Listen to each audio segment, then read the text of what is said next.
Okei, minu nimi on siis Maria Sidlerevitš, olen maalikunstnik ja olen lõpetanud EKA aastal 2014.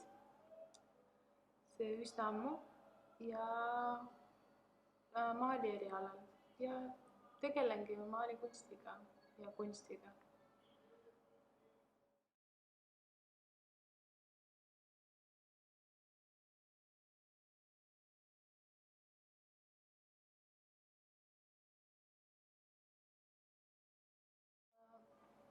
Peab alustama sellest, kus ma selle ideeni jõudsin.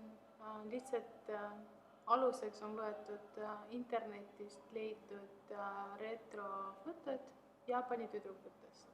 Ja siis, kui ma neid nägin, siis hakkas see mind õudselt kõnetama ja tekkis soov neid lihtsalt maalida.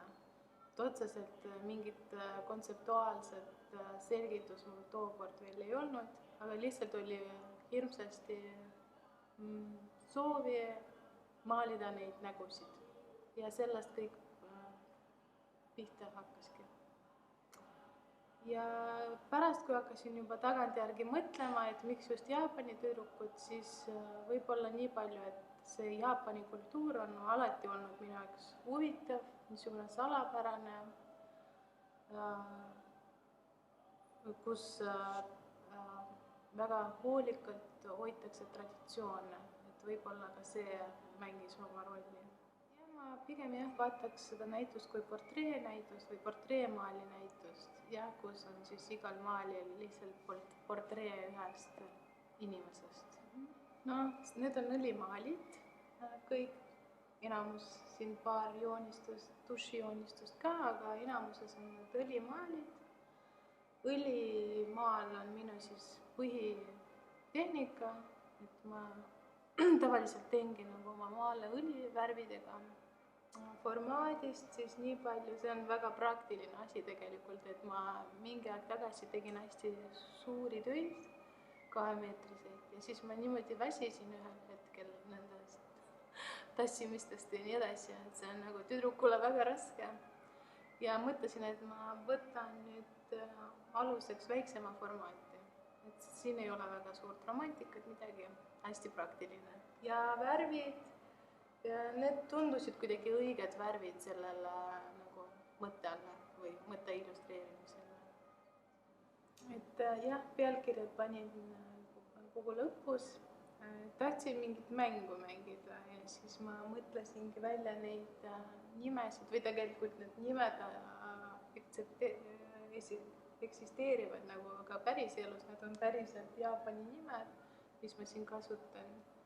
Ja ma tahtsin lihtsalt mingisuguse terviku luua ja siis see tundus kuidagi nagu mänguline mõnus idee panna niisugused pealkirjad maalidele, nii palju. Kuna me hakkasime sinuga rääkima sellest või hakkasime planeerima seda näitust umbes aasta aega tagasi, siis kui ma siin esimest korda või teist korda käisin, siis vist ma ikkagi nagu planeerisin ja kooskõlastasin oma mõtetes neid värve oma maalide värvidega.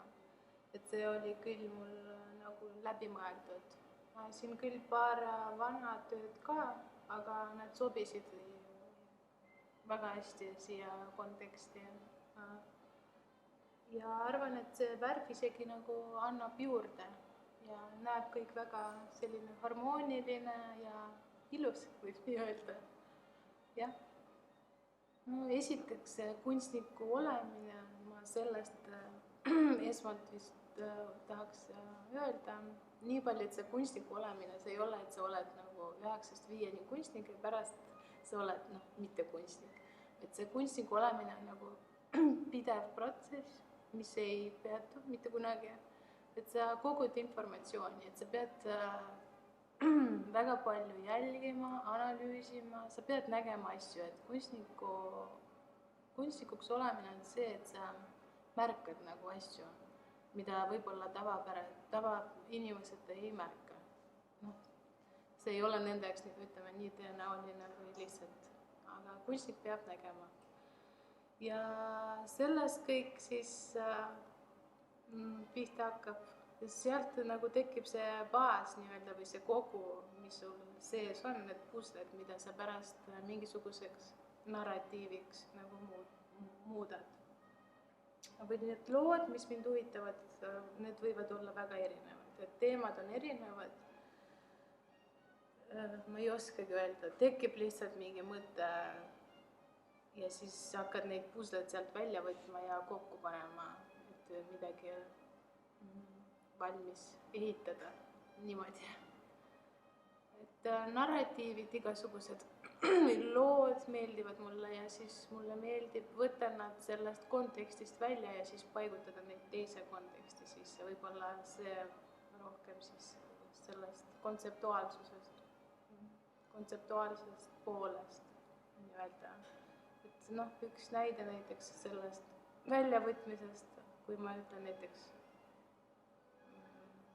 punane veri valgel lumel on ju, et noh, mõne jaoks see on hirmutav, aga minu jaoks see on ilus, sellepärast, et ma võtan selle narratiivi sealt välja, näiteks see veri assotsieerub paljudel tapmisega, mingi vigastusega ja nii edasi.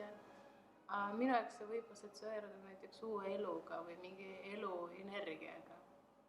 Ja sealt tekibki see soov näidata asju nagu, nii nagu nad on või nii nagu nad võivad olla ka teistmoodi nagu arusaadavad. Et sellest nii palju siis. Need suunad on mul suht teadlikult välja valitud, et ma natuke, ma olen olnud Eesti Maalikunstnike Liidu esinaine ja palju osalen selles Eesti kunstielus ja mingi hetk tundsin, et ma olen sellest korporatiivsest nagu kunstielust väsinud ja ma nagu meelega võtsin pausi ja proovin natuke hoida eemalt praegu sellest. Ja sellest siis lähtuvad plaanid edaspidiseks, et ma tahan lihtsalt teha oma tööd ja eks siis näeb, kuidas hakkab kujunema. Mõned üksikud projektid on muidugi tuleviku peale olemas, praegult ei hakkaks võib-olla rääkima sellest pikemalt, aga eks kõik on muidugi teadlik ja analüüsid ikka, mis edasi ja kuidas. Üks iga kunstnik otsustab enda jaoks ise, et kas ta tahab müüa või mitte ja sätib enda jaoks nagu seda reaalsus nii-öelda, et kuidas tal hakkavad asjad arenema. Minu jaoks on oluline, et mu tööd jõuaks kodudesse inimeste juurde, sellepärast et see ongi tegelikult inimestele mõeldud lõppkokkuvõttes. Kuidas need inimesed minu juurde jõuavad erinevalt, kasutan mõned online-galeriisid ja siis on tuttavad, keegi kuskil kontoris näinud midagi, siis pöördub otse, otsib mind Google'ist välja ja kirjutab ja niimoodi tullakse ja ostetakse. Et ma olen üliõnnelik, kui inimene leiab just seda, mis teda õudselt kõnatab ja tahab endale saada mu tööd. See on väga tore ja ma olen õnnelik selle üle, kui see töö on õiget kohta leidnud. Ja eks neid kunstnikke on tegelikult palju. See kõik muutub ka ajas ja ruumis nii-öelda. Et praegu ma võiks öelda paar nime võib-olla, kes mind õudselt kõnetasid viimasel ajal just, oli selline vastus, see on väga tuntud kunstnik Marlene Dumas ja siis selline prantsuse naiskunstnik Alexandra Dupré ka väga-väga tugevasti leidis nagu minus mingit vastukaja. Ja siis Eesti kunstnikest, eks meil ka erinevaid huvitavaid kunstnikke. No viimasel ajal võib-olla kõnetas mind Laura Põllu-Looming, võib-olla kõige rohkem, jah. Ma arvan, et ma võib-olla jah, natuke ütleks veel seda, et ma ei ole õpetanud või ma õpetan siiamaani, et mul on tegelikult nädal jaguneb 2 osaks. Üks osa on siis, kui ma olen ateljees ja maalin oma töid seal, aga teine osa nädalast on mul olen kunstiõppejõud ja siis ma õpetan väärmusõpetust, kompositsiooni kunstiakadeemias ja õpetan tavalises põhikoolis lastele joonistamist 3 päeva nädalas. ja ma arvan, et ruumi on kõigi jaoks et siis, kui sa tunned tõesti, et sa tahad teha kunsti ja tahad seda õppida, et tule kindlasti ja õpi ja saad endale kindlasti oma niši kätte.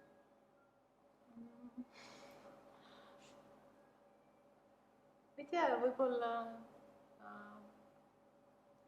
et inimesed õpiks nägema elu ilu või ma ei tea, tunda rõõmu elust ja kõike paremat ja eks mul väga palju tegelikult positiivset infot nagu maalides, et ma ei räägi üldse mingist halvast asjast, vaid räägin alati sellest, mis on hea ja inimestele nagu positiivne.